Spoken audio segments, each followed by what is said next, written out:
So we alluded to segueing into the next topic, and actually Red Scare Claire had a comment that I thought would perfectly segue us, because she said the Republicans, they want pre-New Deal, they want Dred Scott type of court decisions too. And well, Red Scare Claire, that's not hyperbole. That's literally what Donald Trump is gunning for here. It's been in the news this week that Donald Trump is aiming to get rid of birthright citizenship. Right? Birthright citizenship, for those who do not know, is when someone is born on U.S. soil, they are a citizen of the United States. This is very clearly laid out in the 14th Amendment. But here's the thing. Before the 14th Amendment, we had the Dred Scott ruling. And the Dred Scott ruling was about Dred Scott was the slave, right? He was the slave, yeah. He was the slave, and I believe he went to Wyoming, which was a free state, and he argued before the court that when he... I studied Constitution. Yeah, go ahead, Keegan. You seem... So Dred Scott go ahead. Was a slave, and he was brought up to, I believe it was Wisconsin. He was brought up from Missouri to Wisconsin, and he was treated not dissimilarly from a free man, and when his owner died, the idea was that he would be, Dred Scott's would be inherited by Sanford or Stanford successors, but he lived in a free state. So the Dred Scott case was A, does a black person have standing within our courts? B, is he free because he's in a free state? So on. And the decision said that he was property, if I remember correctly. Isn't that what the decision said? That he, the decision basically said that, like, I believe it was the Missouri Compromise got struck down, that slave owners were free to take their slaves wherever they wanted, and they would still be slaves, and that black people are not really people, so they can't really have standing within court. So the idea that he could even bring a case to a court was thrown out. And it was a 7-2 decision. Our wonderful Supreme Court doing a great job. They never let us down. Major catalysts of the Civil War. No. John, before you hop back in, I want to mention a little trivia there with the taking slaves across state lines or whatever. George Washington, when he worked in Philadelphia, he would have a rotation where he would keep his slaves with him for like 29 days and then send them back and then get a new rotation, because at the time there was a limit. There was a time limit that if you had slaves in that free city for a certain period of time, they would be free. And so he would keep them there just before it expired and then send them out. So that's the kind of great nation we grew up in here, folks. That's pretty good. Oh. Yeah. And so how... damn it. Did we lose John? Birthright citizenship is that that was the ruling that kind of... Oh, did we lose me? Can you guys hear for a second there. We got you now.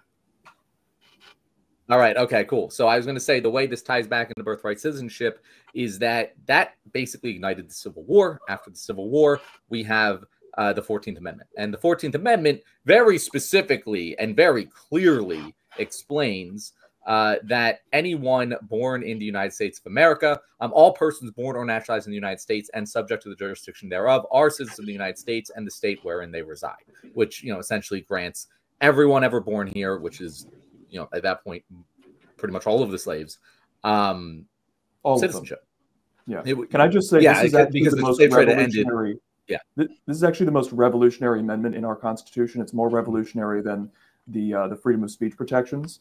The idea that everyone is equal under the law was not a concept in human history until that point. Mm-hmm. Yeah. And conservatives have always hated it. They hate it. Yeah. And Trump's directly going after it. So he doesn't actually have the power to end birthright citizenship as the president of the United States. That basically has to be a constitutional amendment at this point, but he can weaken it through the courts. And the New York Times reported on Monday that as part of the mass deportation plan, Trump's policy team plans to stop issuing citizenship-affirming documents like passports and social security cards to infants born on domestic soil to undocumented migrant parents. And that is something that is within his power to do, and it would force a court case up to the Supreme Court to basically strike down the 14th Amendment, or at least that part of the 14th Amendment.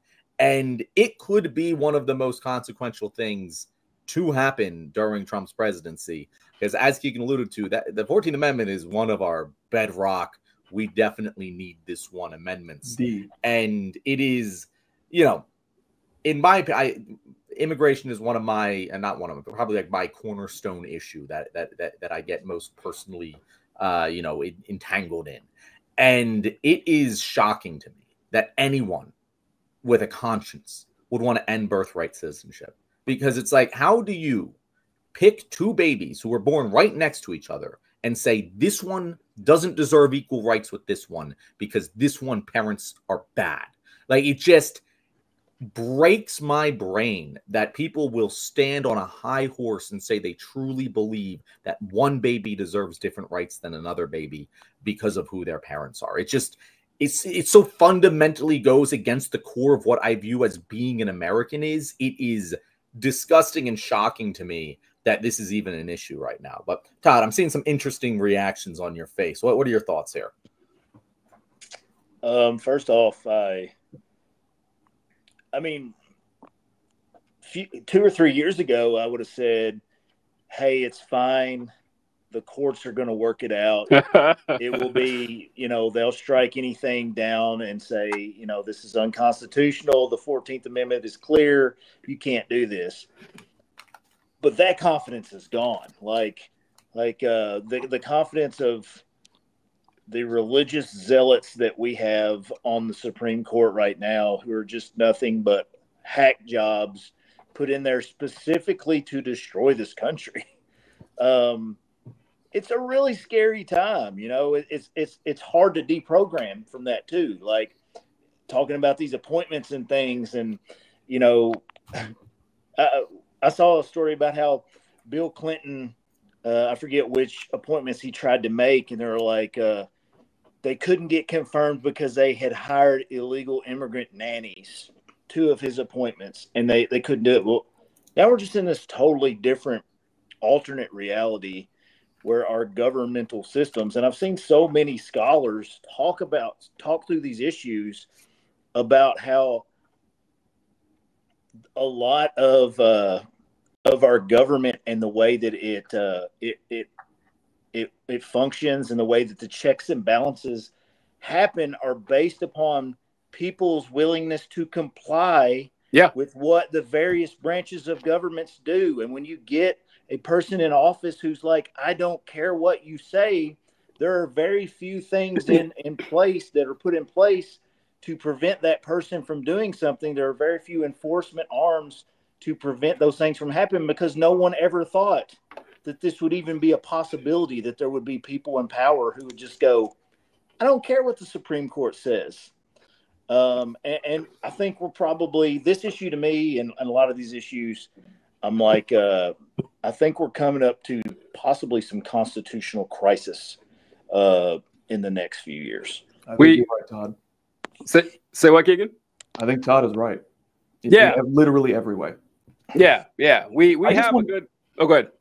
So listen, I'd be curious as to why Jon puts immigration as a top issue, but the fact that the media did not pound away that every single attempt in human history to do mass deportations has resulted in concentration camps and a whole lot of suffering and death. The fact that the media did not constantly pound away at that shows you the failure to actually be the fourth estate, to actually be a check on power. It's really unacceptable, man. Like, people have to be told this stuff. People are so busy. People are so disaffected by how politics affects them that are they going to research it? No, people got to take care of their kids and go to their job, and they blah blah blah. It's just, oh boy, it's so frustrating that media does not. As frustrated as I am by the media not talking about how immigrants commit crime at a lower rate than native-born Americans, the not talking about mass deportations always resulting in concentration camps is just unconscionable to me. Yeah, I was kind of, so Jon, I don't know if immigration is his top issue, but it's one of his favorite issues. He likes to talk about it. He studied a lot and talks about it. That's probably what he meant by that. I just know from experience that he talks about that a lot. But yeah, I was kind of surprised. I was shocked to find out during this last presidential cycle, the support for mass deportation amongst the populace way higher than I would have guessed. It was a majority. It was like a majority of people were perfectly fine with it. Stunned me. But then again, I'm thinking like me. I'm not thinking like, people who aren't told stuff like that, who aren't even aware of the second, third, and fourth order effects of something like that. But the morality of it, I figured would get people. That's what surprised me more than anything. It was something like 54% of people were perfectly cool with it. And with the topic of birthright citizenship, the Republican counter argument. What? There's no counter argument. This is one of the flaws with the Democratic Party, is that they see, oh God, well, a majority of Americans are right-wing when it comes to immigration. Therefore, we have to be right-wing too. It's like, no, you need to make the argument. You need to make the argument that immigrants are good for our economy. You need to make the argument that immigrants actually increase wages for the majority of Americans. There's two demographics that in some of the studies have shown to not benefit from immigration. The first one is people that do not have a college education. The second one is people who immigrated, like a decade ago. Those are the only two demographics that do not unambiguously benefit from immigration. And those two groups, at worst, had the same level of wages. They had wage stagnation. They didn't go down in wages. It's just the same. The fact that they don't talk about the concentration camps inevitably coming from mass deportations, like there's no counter argument. It's amazing how you could be like, oh yeah, Trump's a fascist, but not talk about this. Like, hello. Yeah. Have we learned from history on what happens when you demonize and try to deport a group of people? 1930s Germany, the first thing that they tried to do was deport the Jews. That was the first thing they did. Hey, and when they tried that, guess who didn't want them? It's funny looking at newspaper clippings and articles and stuff from the 1930s, and you saw the American people said, "Hey, would you be fine with accepting Jewish immigrants?" Like, we capped them, right? Yeah, capped. How many 10,000 a year we would take, or something like that? It was like fuck no. It was like 8% approval to bring in Jewish immigrants, whatever. So we were. I mean, the Nazis learned a lot from us too. But the citizen. Oh, so. The one thing I like to talk about a lot is with immigration issues and stuff. We have John, you mentioned why one baby born here has certain rights and one baby born 10 feet away has the different rights or whatever based on the soil they're on. Is that when you look at the world stage, we don't really believe in human rights. What we seem to believe in are citizen rights. If you're a citizen of this country, you are entitled to be treated well-ish. Go ahead, Keegan. I don't know if I agree with that because, I mean, I agree on a certain level, but like, listen, this just shows like they don't care about illegal immigration. They don't want brown people entering the country. What's one of the most frustrating things to me about the right wing is like, we are so honest with what we believe in. Like, I'll go around and use the S word. I call myself a socialist. I am an anti-capitalist. I think that trans women are women. I am upfront with what I believe. And these conservatives are such cowards. They're such emotional, insecure people that they can't just be honest. They just don't want brown people entering the country. They're not talking about cracking down on Canadian immigrants or Russian immigrants or Ukrainian immigrants. It's about those brown people that they don't like. Just be honest. The example you gave too is something we do talk about all the time, how they'll say that phrase that we all know is BS was like, well, I'm fine with immigration. It's illegal immigration that I have an issue with. And they say, okay, well, how about we make the pathway to citizenship more simple? No, sorry, we don't want that. Yeah, so if they actually made it legal, they still have a problem because, and they say it too, how they try their best to mask this. And they'll say, well, the culture is different or the religion is different, which is very funny when you're talking about like Central American immigrants, like 90% Christians. Like, no, it's not that. Yeah. It's not that. I don't think it's actually the religion part after all. And it's amazing that these Christians don't read their Bible because the Bible is so clear that we're all God's children and that you should be you should view the alien as your neighbor. They quote Leviticus when they want to hate on gay people. They don't quote on Leviticus when they want to be accepting of immigrants. Kind of an interesting double standard. They're literally supporting the candidate who wants to persecute Christians, which is one of the defining characteristics of the Antichrist. Yeah, who talks about this? Why does no Democrat talk about this? No, they don't. I've also noticed that you never really hear Republicans quote Jesus. You hear very little of that. You hear a lot of them quoting Leviticus or, Old Testament law and everything. Paul every now and then. Very few Jesus quotes. Because they quoted Jesus, they know they sound a lot like assholes. And I forgot about this altogether. But when you guys are talking about So Trump doesn't technically have the authority to just ban birthright citizenship. That is a constitutional issue. Now, what's going to come up, Todd, you brought this up, how you don't trust the Supreme Court to do this. What would conservatives, because you can wonder, like, hey, what's the argument here? How can you possibly go against the Constitution saying that people born in the United States or citizens of the United States? It's like one phrase in that amendment where it says that, subject to the, what does it say? Jurisdiction thereof. Yeah, subject to jurisdiction thereof. Yes. And so essentially what that means is like children of diplomats are not U.S. citizens if they're born here in the United States because they're not subject to the jurisdiction of the United States. So what conservatives argue is that, well, if you're here illegally, you're not subject to jurisdiction. Yes, you are. Of course you are. There's no illegal immigrant immunity. If you're not subject to the jurisdiction, then what right do you have to remove them from our country? Yeah, it's absurd. It's absurd. But that's what they're going to try to use. And Todd, yeah, I'm not wholly confident either that they'll actually interpret that the way, well, all of a sudden original intent of the writers doesn't seem to matter anymore. And I forgot who mentioned this in this round, but Keegan, you mentioned it before, that the conservatives are obsessed with taking the country back to a better time. And this better time they want is this past. Yeah, it was imagined at the time, like this Jeffersonian ideal of an agrarian society where everyone's a yeoman farmer. There's no national income tax. It is a society that not only didn't exist in the 19th century, it can't possibly exist in the modern world. There's a reason there are no libertarian first world countries, right?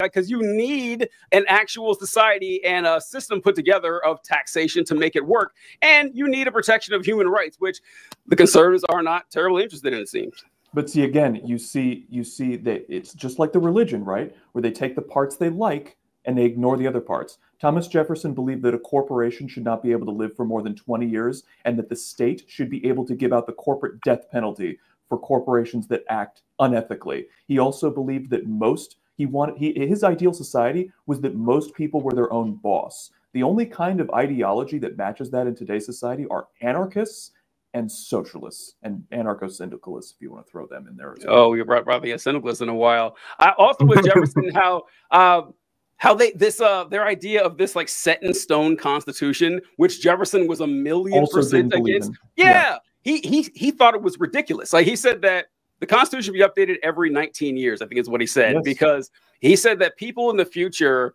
going by the laws that we write today would be like a man wearing a child's coat. We can't possibly predict the future. All of a sudden, Jefferson's words don't seem all that important when that comes up. Which also is just like, yeah, duh.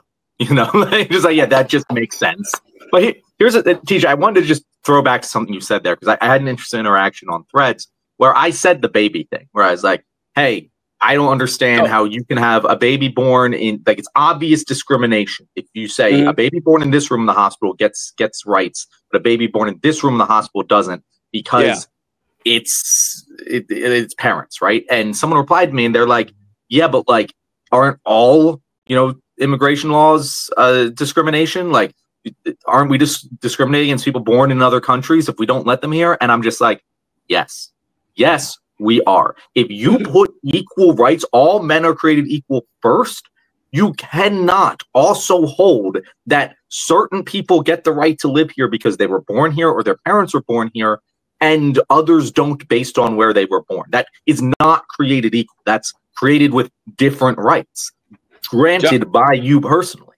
And the problem is, I will let you respond, but I want to finish this thought, because the thing is, Americans so often we live in the belly of the beast, right? And this is why people like us just get driven mad. And we're like, look, all of the facts are on our side.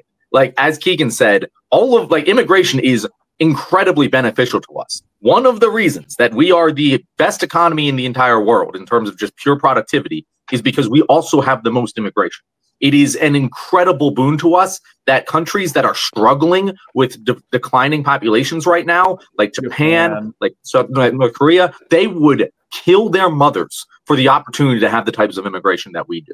It is insane that we don't want this. But in order to...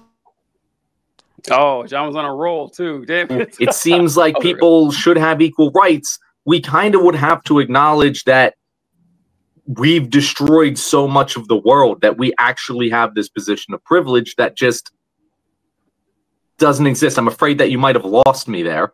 Did you guys hear all of that? We lost you for like 2 seconds, but we got you there. Yeah. But like people would have to acknowledge this thing that we all know.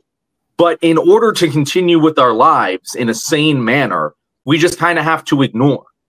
And I think that a lot of people do intuitively understand that, yeah, no, immigration laws are restricting equal rights for people, but they tie themselves into pretzels to not acknowledge it, because then they'd have to acknowledge all of the other evils of the American empire, and they're just not ready to do that. So as much facts as I throw at them, it never seems to matter. It's because politics and people's political views are largely based on emotions, fear, oversensitivity to disgust. You know, these are the things that really matter more than facts. People just don't have the courage to question authority. Well, a lot of people don't have the courage to question authority, to question the system, to go, wow, maybe my country is not as good as I think it is. Cowardice. It's the root of all human evil, cowardice.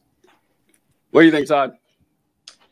This immigration thing all comes down to white people represent 50-something% of Americans now, and whether or not they know it or not, most white people are conditioned to think that we need to be in control of everything, and we need to be the majority. And it makes total sense that we should have more immigrants in this country working. I look outside. There's 4 or 5 houses being built on my street. I walk out on my front porch, and there are undocumented immigrants putting the roofs on every single one of those houses. There are illegal immigrants framing all of those houses, pouring concrete in all of those houses. People are around here would complain about the price of housing. All right, and so we know that mass deportation, on top of being incredibly expensive if you can pull it off, incredibly probably socially awful, bloody, all that kind of stuff. On top of that, it will have economic impacts that are bad for the American people. But at the end of the day, it all comes down to what we've already said. These people are not white. If it was an economic thing, we would say, yes, bring more of them. Let's give them a tax ID as soon as we can and have them paying taxes and stimulating our economy even more than they already do. But instead, it is, I just don't like them, and I want to continue to be the majority in this country. Yep. Yep. See, I wish I could speak from experience like Todd, but I live in California. We don't have any immigration here.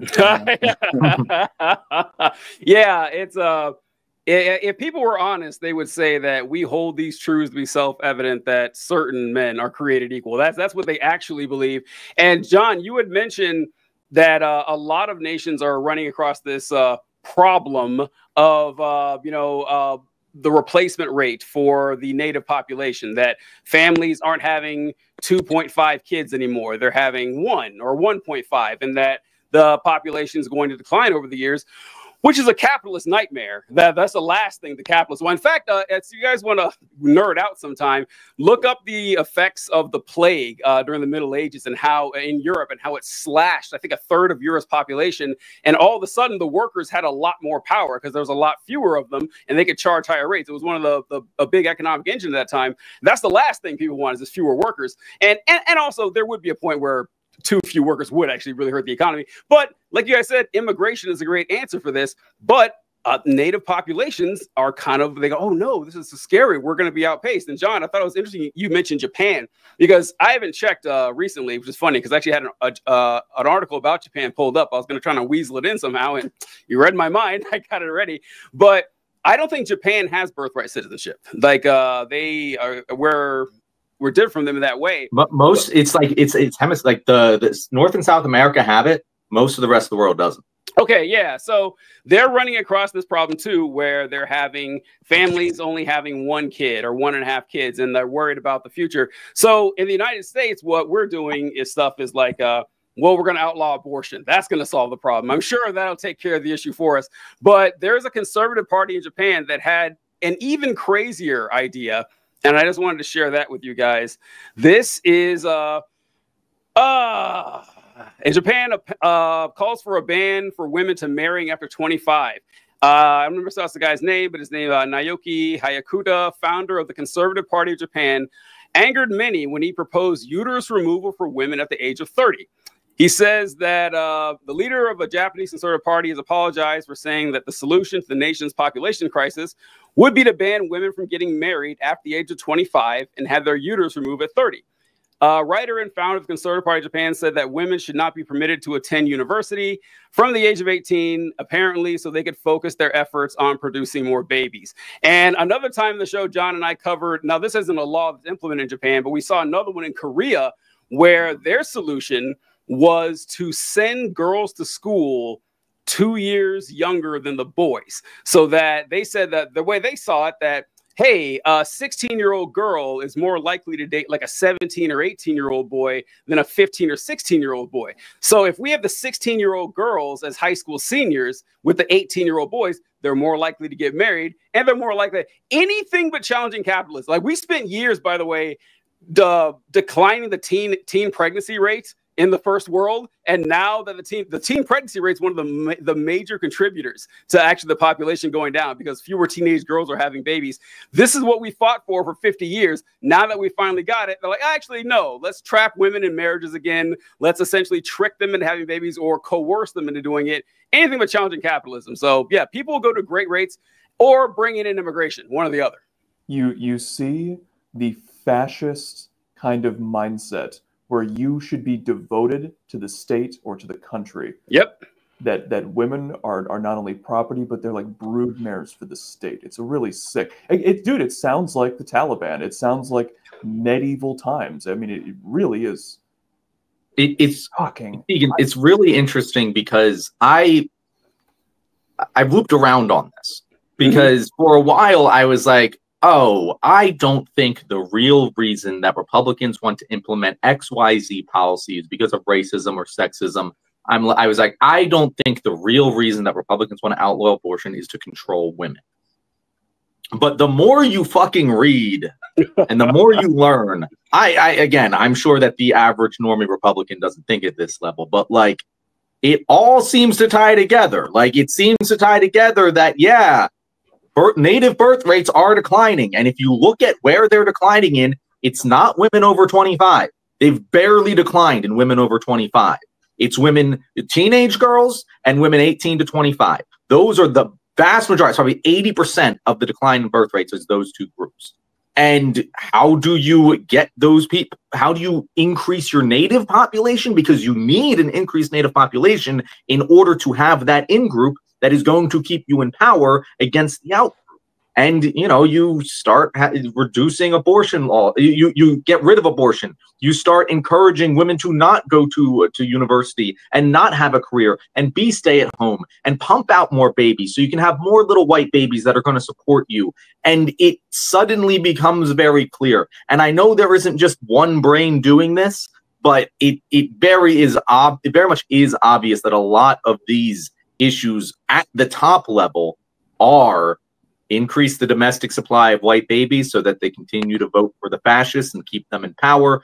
And if we allow this to actually become a pluralistic society of different ethnic groups, those people aren't going to be able to stay in power. So we gotta bang our heads against a wall and hurt a lot of people in order to keep it that way.